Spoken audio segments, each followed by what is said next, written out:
You are welcome to yet another episode of LFN What's Your Say?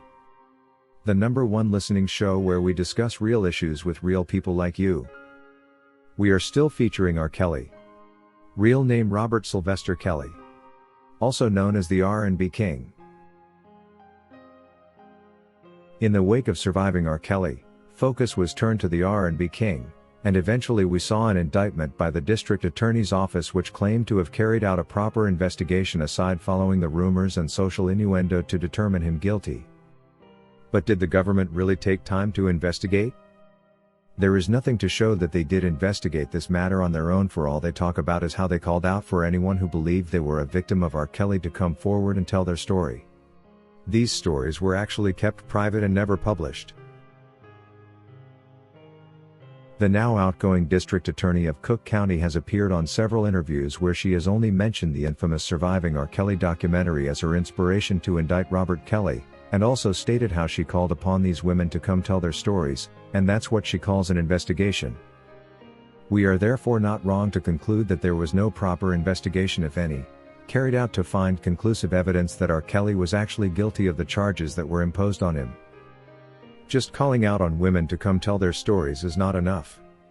They can choose to tell lies, or their stories can also be twisted to suit the government's narrative. It is in fact on these very stories that the judgment and conviction were based. And this makes the entire case against R. Kelly just another scheme to destroy yet another successful black man, like what was done to Jack Johnson, Mike Tyson, Michael Jackson and Bill Cosby, among others. Like we mentioned in one of our previous video releases, their aim is to imprison as many of us as possible, which denies us the freedom to reproduce, and like that our population growth is placed under control. While these women told their stories, one particular one that stood out the most is the one told by a one Faith Rogers, for whom R. Kelly is facing multiple charges that include forced labor and Mann Act violation. As we continue to give you the facts regarding this story, it is important to keep in mind that Faith Rogers did not get an opening to join the group of accusers who claimed to have been underage when they met R. Kelly, largely because we all know she was a grown adult woman at 19 going to 20, which could have caused her to miss out on the promised restitutions. Nevertheless, government managed to find her slots she could also use to get money, when they decided to introduce false Mann Act accusations, along with forced labor charges that just didn't add up. While it's known that Faith Rogers had been involved in a habitual sexual relationship with R. Kelly, one that saw her travel to places to meet up with him in order to satisfy her own bodily desires, she clings on this one time she arrived and there was a gun on the table. Faith Rogers wants us to believe that the presence of a gun on the table had anything to do with her being with R. Kelly that day, as if R. Kelly pointed it at her and suggested if she didn't sleep with him that day he would use it on her. Why would Kelly even want to force her into doing something she had always done freely with him and at her own free will? The government's argument here does not make any sense, for there was no motivation for R. Kelly to want to use a gun on the very cooperative sexual partner Faith Rogers was. This argument is weak, and forced labor charges against R. Kelly in relation to Faith Rogers are therefore weak and inappropriate. Worse still, in an interview the government and those behind R. Kelly's destruction wish was never published on the internet, Faith Rogers contradicts herself when she makes mention that the relations she had with R. Kelly were consensual, but she also says the consent was motivated by intimidation to cover up. It was consensual, but it was consented by intimidation. This has left us wondering when consent and intimidation became part of the same story. There is no doubt she was lying, because the moment she said there was intimidation, it was clear she had only added this because she realized she had spoken the truth and exposed herself.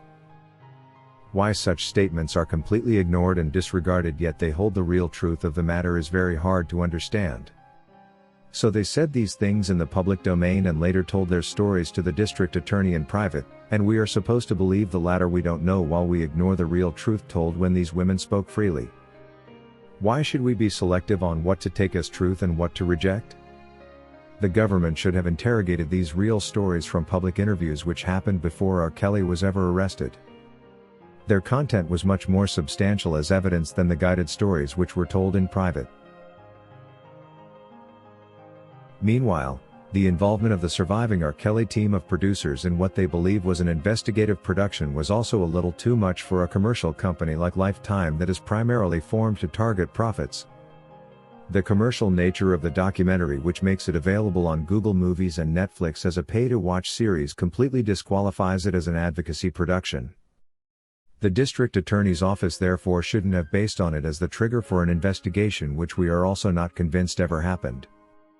The DS simply got emotional from the documentary and called up these women to come implicate R. Kelly, and this explains why the evidence arraigned in court was so lacking. Until now, there is no evidence to prove forced labor, Mann Act and RICO allegations. R. Kelly is therefore in prison on speculations and no real facts. According to Diozana Collins, "You are so right, the whole case is a mess. Why they get away with lying and giving these people money seems like there wasn't too much investigation going on but just word of mouth. And shockingly, that was all they needed to convict him. For some reason, in my opinion, no matter what he has done or not done, we can see that there's something sinister and unjust going on here. It looks like the government was after a conviction no matter what. Perhaps someone sent them for a conviction and paid handsomely for it." These video clips, however, continue to reveal the truth of the matter. The mix-up of words is so revealing. For one to say it was consensual, and later add that it was consent by intimidation, defies logic. There is no way these two events can coexist in a single occurrence. And the most likely to be true when such statements are made together is usually the first one. When she said it was consensual, she quickly thought to herself, "I think I just exposed myself," and changed to add the lie of intimidation. According to Haley, Faith Rogers said it. It was indeed all consensual. Why the judges and jury pretended to be oblivious to all these facts is rather hard to explain. It looks like they only had time to watch the surviving R. Kelly documentary, which was stage managed, and not these real videos from real interviews, which actually carried more weight than the TV series. What I like with truth is that it can never be suppressed. Somehow it always finds a way to the surface for everyone to have at least a glimpse at what really happened. So as she was talking too much and too fast without control, she forgot she was supposed to lie, and there came the truth. It's no wonder it was always consensual, and forced labor charges therefore are just another falsehood against R. Kelly. Even those on Geronda's account remain highly questionable to date. R. Kelly should not be in jail based on such falsehoods. If you wish to take part in a live interview discussing any of these topics, let us know by sending an email to sashalfnmedia@gmail.com for scheduling. Thank you for watching today's video, a production of LFN Media, giving you another perspective of issues at hand. We make it our business to keep you updated with the truth amidst the cloud of lies the media wants you to believe.